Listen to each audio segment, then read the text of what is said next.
Acompanhe os programas de nosso acervo que são disponibilizados diariamente na internet e transforme seu lar no lar do Progredir Infinito. Inscreva-se em nosso canal no YouTube, youtube.com/Seichonoye Brasil. Curta nossa página no Facebook, facebook.com/SNI Brasil e acesse sni.org.br. Programa Seichonoye na TV, a qualquer hora e em qualquer lugar, levando até você o modo feliz de viver em harmonia com a natureza.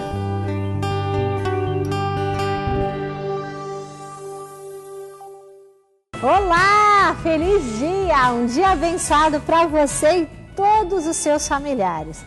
Olha, sem dúvidas, sem culpa, sem fantasmas do passado e sem medo do futuro. É isso mesmo, você está livre para voar a partir de agora, pois está entrando no ar o programa Seichonoye, o modo feliz de viver.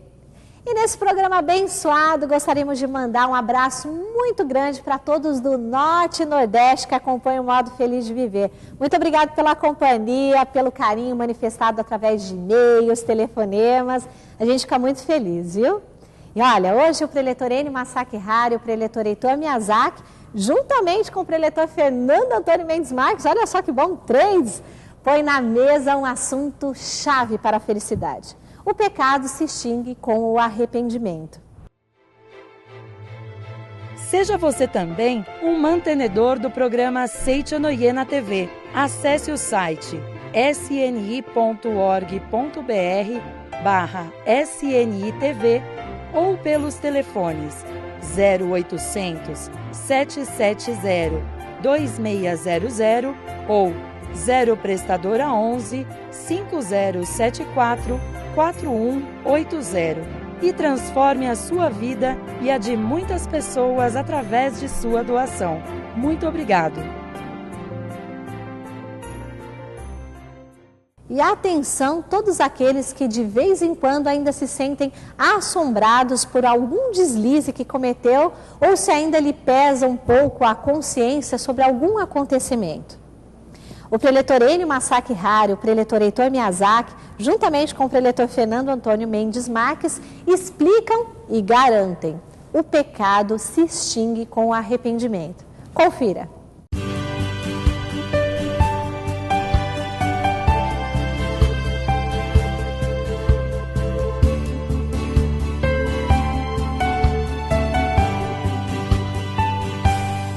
Muito obrigado. Como extinguir o pecado, como fazer com que esse mal que tem atormentado a vida de tantas pessoas vá embora, não volte mais e você seja feliz. Para falar sobre esse assunto, como o pecado se extingue com o arrependimento, professor Heitor Miyazaki. Tudo bem, não? Tudo bem, professor? Bem, graças a Deus. Professor Fernando Antônio Mendes Marques, tudo bem, Fernando? Tudo ótimo. Tudo em paz? Tudo tranquilo. Muito obrigado, hein? Bom, vamos lá, né? Sobre como podemos extinguir o pecado, mas antes de entrar de como extinguir, o que é o pecado, professor Heitor?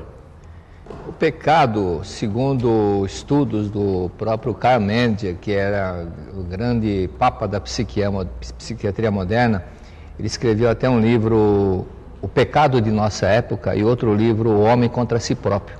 Nesses dois livros ele retrata sobre o que causa a ideia do pecado, o sentimento de culpa, que vai arrastando as pessoas para o lado do sofrimento.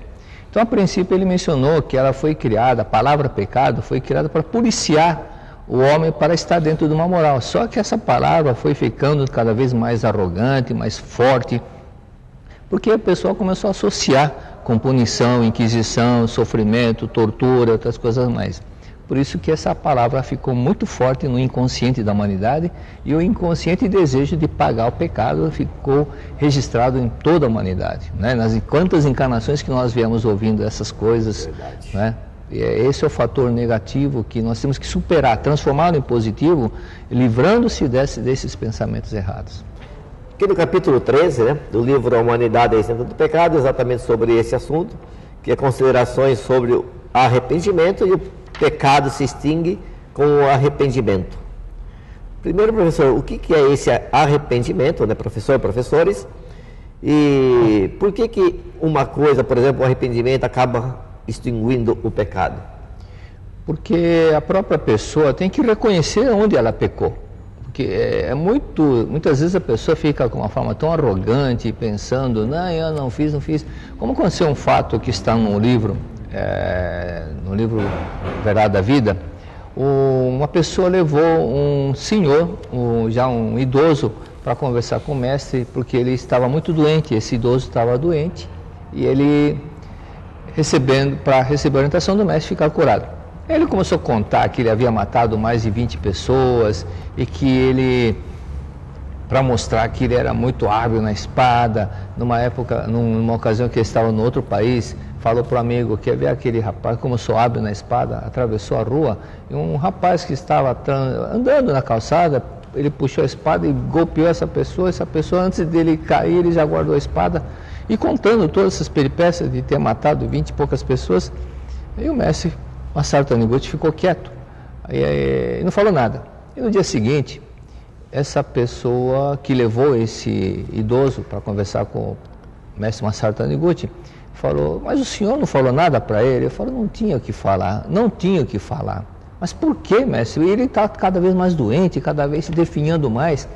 Falou, meu amigo, enquanto ele não se arrepender dos erros que ele cometeu, dos pecados que ele cometeu, eu não posso fazer nada. Enquanto ele não se arrepender, eu não posso fazer nada. Ele falou com tanto ego, que ele matou tantas pessoas, ele não está arrependido, ele está com o ego muito alto, ele não se arrependeu. Dessa forma, não tem como livrar a ideia de tirar o pecado do coração dele, se ele ainda sustenta aquele ego forte de ter feito essas coisas. Por isso é importante compreender onde é que errou. Agora, arrependimento não é autoacusação. Existem pessoas que ficam se autoacusando, eu não presto, eu sou idiota, eu sou burro, e confunde a autoacusação com arrependimento. Arrependimento, no fim, a pessoa entende o erro, mas ela vê que ela, não é, na natureza divina dela, é perfeita, e que na essência ela é a vida perfeita de Deus também, e que não é certo cometer aquele pecado.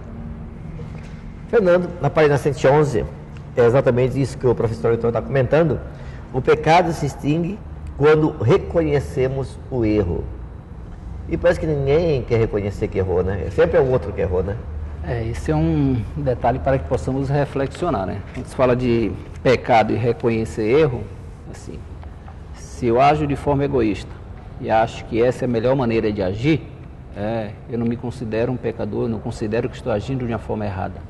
Mas quando eu passo a me ver como vida de Deus e percebo que o meu ato foi egoísta, em querer a minha felicidade e desejar a infelicidade do outro, eu preciso reconhecer que naquele momento o melhor não se manifestou através de mim.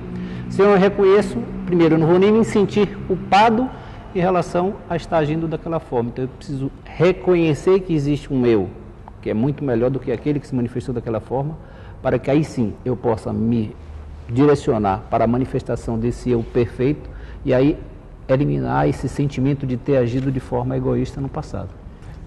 Alguém que está em casa agora assistindo o programa, professor, ele deve estar pensando assim, né? Poderá estar pensando assim, né? Puxa vida, eu já fiz tantas coisas, como o exemplo citado, eu já matei, eu já traí, eu já roubei, eu não cumpri uma obrigação, e aí vai. Isso, de uma certa forma, acaba não fugindo assim da cabeça, de repente, assim. De que maneira uma pessoa que está assistindo o programa da Sintonia agora, professor, ele pode se arrepender em casa mesmo, nesse exato momento, se livrar de todos esses sofrimentos, essas torturas, e seguir o caminho da luz agora e ser feliz de verdade? Não basta somente no pensamento. Assim como o karma, nós temos o karma do pensamento, o karma do falar, da fala, daquilo que nós falamos, e do karma da ação. É importante agora a ação, fazer caridade. Tá.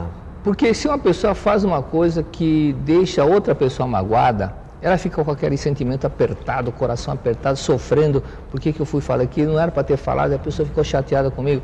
Mas se ela faz uma coisa que a outra pessoa, deixa a outra pessoa feliz, a sensação que ela vai ter é uma sensação agradável, eu também sou bom, então por que não fazer constantemente caridade? Né? Da mesma forma, na Seitione, muitas pessoas que falam, eu conheço a Seitione há 20 anos, 30 anos, 40 anos, mas não tomam iniciativa ainda de se tornar um dirigente, de colaborar com o movimento, eu vou ajudar, vou participar. Então fica sempre de braços cruzados e não comete nenhuma ação boa, porque o karma pode ser positivo ou negativo. Então agora é o momento de praticar karmas positivos, caridades, né? Recentemente com problemas de Santa Catarina, ajude, é para fazer, não é só falar, tem que praticar, né? Começa em casa, ajudar também.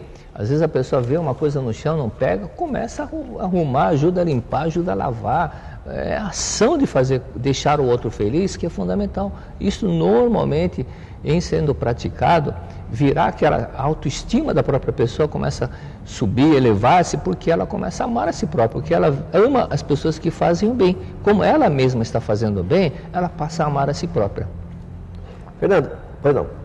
Em relação ao que o professor está colocando no livro Viver Junto com Deus, o mestre Masaharu Taniguchi, ele fala da prática dos atos contrários, né?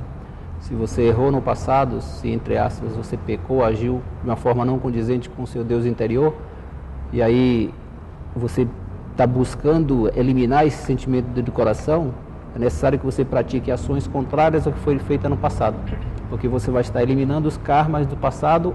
Odiou, ame. Fez sofrer, gere a felicidade na vida do outro. Tem um caso interessante que aconteceu numa convenção japonesa. Isso aí eu tive a própria experiência de ver o que é. Às vezes não é questão de sacrifício, é um ato que deixa a gente feliz. Estava antes de iniciar a convenção, e a convenção na ocasião foi feita no estado da Portuguesa, no ginásio da Portuguesa, aí vimos um senhor andando com dificuldades, com certeza ele sofreu um derrame, a perna dele, ele deu com uma bengala e a esposa dele ajudando, apoiando-se na esposa no outro braço, e com muita dificuldade arrastando, dando aqueles passos, parecia uma tartaruga andando, tão vagarosamente que ele andava. E vendo aquele senhor fazendo aquele sacrifício para chegar conseguir entrar até no ginásio, e olhando aquela cena, falei: Cláudio, olha aquele senhor lá. Você está pensando o que eu estou pensando? Vamos ajudá-lo? Vamos. E fui falar com ele e falei: o senhor se importa que nós levemos o senhor para dentro do salão? Mas pode, não se importa. O japonês é muito cerimonioso, mas se não se preocupa, mas o senhor vai achar ruim se fizermos? Não. Aí o Cláudio falou assim, Cláudio era de Goiânia, falou: faz um 4 com o braço. Ele também fez um 4 e meu braço apertando o braço do Cláudio, formou uma cadeira aqui. Ele falou: agora senta aqui. O homem era pesado e nós fomos levando, não podia soltar o braço, e o dedo cada vez escorregando, doendo, e andando de lado, porque não podia andar de frente. Quando conseguimos chegar dentro do salão, colocamos lá na frente, que alívio. O braço, quando fui ver o braço, tudo vermelho, mas doía, mas aquela alegria de ter feito uma caridade. Por isso que é importante, né? Não adianta só falar, tem que fazer. E essa ação é que vai trazer aquela sensação de que eu sou realmente um filho de Deus, né? Agir, fazer, igual Cristo fazia. Cristo curava os doentes no sábado. E no sábado não podia nem carregar lápis na orelha, que é pecado, porque Deus descansou no 7º dia. É interpretação tudo ao pé da letra. Não pode fazer isso porque é sábado, é pecado. Tudo é pecado fazer no sábado. Aí Cristo curava os leprosos no sábado. É pecado, o Senhor curou no sábado.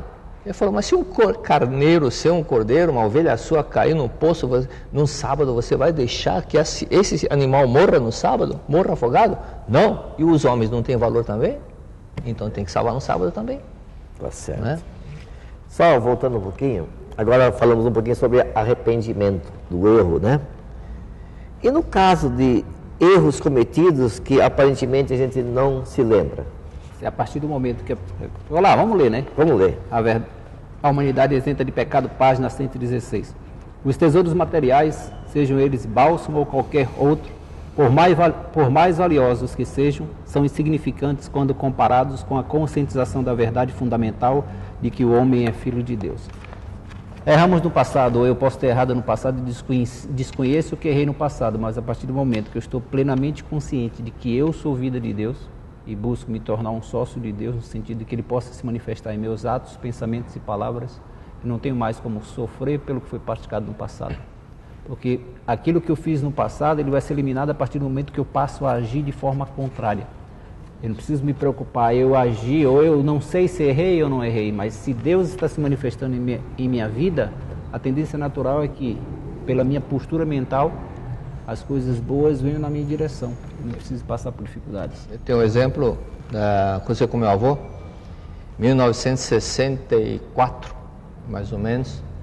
Ele fez uma palestra na Vila Nive, zona norte do município de São Paulo. E terminada a palestra, uma menina de 5 anos segurava no paletó dele, e ele pôs a mão na cabeça dela, você falou assim, você é filha de Deus maravilhosa.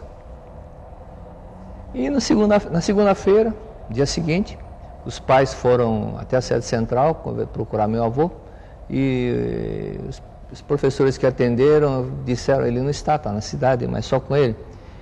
É que ontem nós viemos fazer um agradecimento a ele, porque ontem, na hora que o professor Yamada, que é pai da minha mãe, pôs a mão na cabeça da nossa filha de 5 anos, ela que nasceu cega, passou a enxergar na hora que ouviu a frase, você é filha de Deus maravilhosa. Nossa. Ela não sabia o pecado que era cometido na encarnação anterior, mas eu sou filha de Deus maravilhosa, então não preciso sofrer. Passou a enxergar. Basta a luz aparecer. Ela estava buscando ela se reencarnou buscando uma autopunição, porque ela deve ter ferido os olhos de alguém, ou ela foi estelionatária, porque o ladrão estelionatário procura roubar na hora que o outro não está vendo. Por isso que não tem problema, pode ter tendência de nascer cega, né? E ela, sou filha de Deus maravilhosa, despertou, ela passou a enxergar. Então, a verdade liberta, filho de Deus, né? Nós somos filhos de Deus. Leitor Enio, o professor Heitor deu um exemplo da pessoa que descobriu, se curou, despertou e a visão passou a se manifestar, mas, voltando à pergunta, às vezes quando a pessoa ela age de forma a ela não saber que ela está agindo errado. Só dar um exemplo. Tempos atrás fui no supermercado com meu filho de 12 anos, e aí a lista era imensa, tinha uns 6 itens, então dividimos, né? Pega 3 que eu pego 3.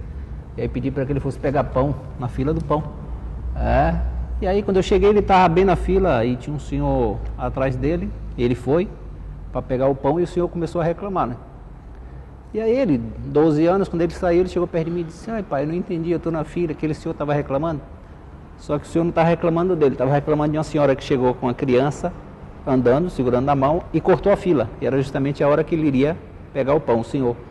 Eu disse, não filho, não era com você, fica tranquilo. Ele estava reclamando da senhora que cortou a fila. Aí fomos para o caixa, e aí muitos itens, fomos no caixa rápido. E quando a gente está na fila do caixa rápido, adivinha quem corta a fila do caixa rápido, passando por baixo da cordinha? O senhor. Eu saí do supermercado, eu tinha certeza que ele ia olhar para mim e meu filho ia contar. Ele virou e disse, pai, mas você viu aquele senhor? Ele estava cortando a fila, a pessoa entrando pelo lugar certo, ele passando por baixo. Às vezes, a pessoa ela age de forma a pensar na felicidade dela, esquecendo do outro, mas quando a vida devolve, ele fica se perguntando, mas por que eu estou passando por isso? Mas ele não percebe. Esses pequenos pecados que a pessoa vai cometendo, ela não percebe que tudo isso vai se materializar depois, enquanto ela não entender que é verdade. Por exemplo, a gente vê muito isso no metrô. Banco cinza, jovens sentados no lugar de pessoas idosas e finge que está dormindo. Na hora que começa a entrar, começa a encher o vagão, finge que está dormindo, abre um olho, abre outro. Na verdade, elas estão criando um karma negativo. E aquele, enquanto não entender isso, ela vai passar por problemas. Só essas pessoas que vão procurar emprego, sempre perdem oportunidade, porque ela está tirando a oportunidade de outro, né?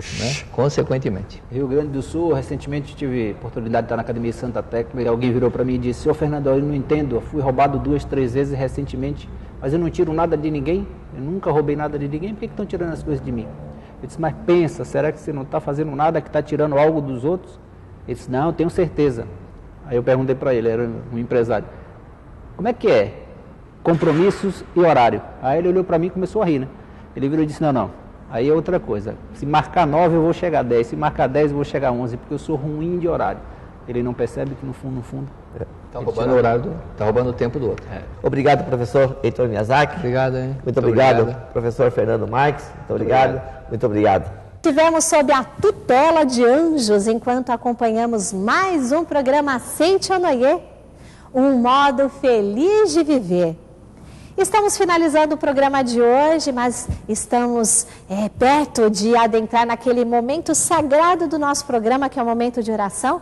Mas gostaria de dar o seguinte toque para você que acompanha o Modo Feliz de Viver. Torne-se o que sonha por algum dia nesse exato instante. Lance-se ao estado de divindade. Livre-se das amarras do passado, das misérias e principalmente do medo. Repita para você: eu posso, eu faço, eu consigo. Tenha essa convicção porque você é filho de Deus. Então vamos juntos com essa convicção no nosso momento de oração. Muito obrigada pela sua companhia.